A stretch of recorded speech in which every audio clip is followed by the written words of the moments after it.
રાજકોટમાં વિદેશી વિદ્યાર્થીઓનો ત્રાસ હોવાના આરોપ લાગ્યા છે। રતનપર ગામમાં વિદેશી વિદ્યાર્થીઓએ હંગામો મચાવ્યો। આફ્રિકન વિદ્યાર્થીઓની ગ્રામજનો સાથે બોલાચાલી થઈ। આ વિદેશી વિદ્યાર્થીઓ મારવાડી યુનિવર્સિટીમાં અભ્યાસ કરે છે। રતનપર ગામના લોકોએ પોલીસ કમિશનરને રજૂઆત કરી છે કે વિદેશી વિદ્યાર્થીઓ ગામમાં માથાકૂટ કરે છે, હંગામો મચાવે છે અને ખુલ્લેઆમ નશો અને દેહ વ્યાપાર કરે છે। વિદ્યાર્થીઓને ગ્રામજનો ટોકે તો તેઓ માથાકૂટ કરે છે, બોલાચાલી કરે છે। કોંગ્રેસ પ્રવક્તા અને વિદ્યાર્થી રોહિત રાજપૂતે નિવેદન આપ્યું કે વિદેશી વિદ્યાર્થીઓ દેહ વ્યાપાર કરે છે। યુનિવર્સિટી વિદેશી વિદ્યાર્થીઓ માટે કેમ્પસમાં વ્યવસ્થા કરે। આગામી સમયમાં જો આ મુદ્દાનો ઉકેલ નહીં આવે તો કોંગ્રેસ આંદોલન કરશે।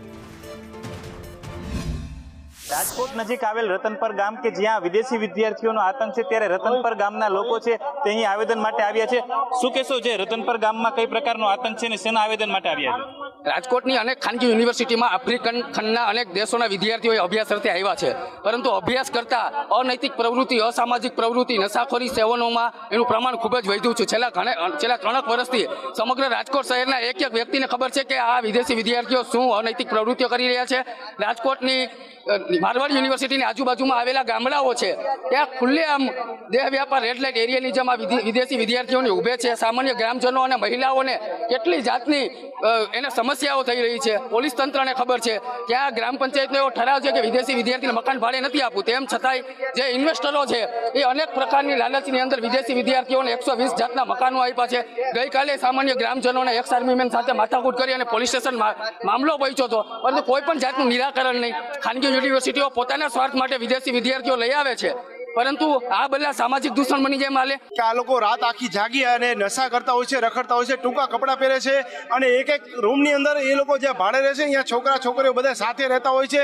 અમે ત્યાં ફેમિલી પરિવાર સાથે રહેતા હોય છે, બહેનો દીકરો હોય છે અને એ લોકો જેમ આમ વર્તન કરતા હોય છે અને ઘણા બધા બીજા ધંધા જે હું કહેવા નથી માંગતો આ મીડિયામાં, એવી એ લોકોને બધી હોય છે। રિક્ષાઓમાં, ગાડીઓમાં અવારનવાર બીજા સાથે જાતા આવતા હોય છે। સ્થાનિક લોકો સાથે ઘર્ષણમાં ઉતરી આવે છે। સામાન્ય બાબતમાં, એક નજીવી બાબતમાં પણ એ લોકો ઘર્ષણ ઉપર ઉતરી આવે છે અને વસ્ત્રો તો એવા પહેરે છે કે એની કોઈ સીમા નહીં। એમ મને અમુક વસ્તુ તો મીડિયા સામે કહેતા પણ શરમ આવે છે અને આ જગ જાહેર છે અને બધાને ખબર જ છે।